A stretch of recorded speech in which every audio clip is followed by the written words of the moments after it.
મારું નામ બ્રિજેશ વર્મા છે. ડિસ્ટ્રિક્ટ ટ્રાફિક એજ્યુકેશન વેલફેર સોસાયટીમાં એઝ પ્રેસિડેન્ટ તરીકે છું. આજરોજ નેશનલ રોડ સેફ્ટી મંથ અંતર્ગત સુરતના અડાજણ વિસ્તારમાં જીએસઆરટીસી બસના જે ડ્રાઈવર ભાઈઓ છે અને કંડક્ટર મિત્રો છે એમને માટે એક ડિફેન્સિવ ડ્રાઇવિંગ તાલીમનું આયોજન કરવામાં આવેલું હતું.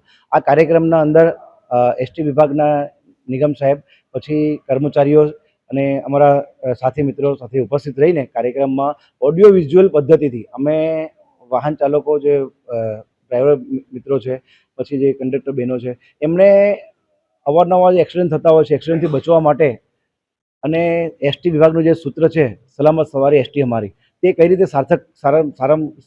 સારી કરી શકીએ તેના માટેનો કાર્યક્રમ આયોજન કર્યો. કાર્યક્રમના અંદર અમે જે વાહન ચાલકોને માહિતી આપવામાં આવેલી કે જે પણ આપણા બસના જે પેસેન્જરો છે તેની સાથે આપણે સારી રીતે વર્તન કરીએ, અને આ બધી વસ્તુ અમે ઓડિયો અને વિઝ્યુઅલ મારફતે વિડીયો બતાવીને, જેમ કે એક્સિડન્ટો કેવા કેવા થઈ રહ્યા છે તેના માધ્યમથી અમે સમજાવવાની કોશિશ કરેલી છે.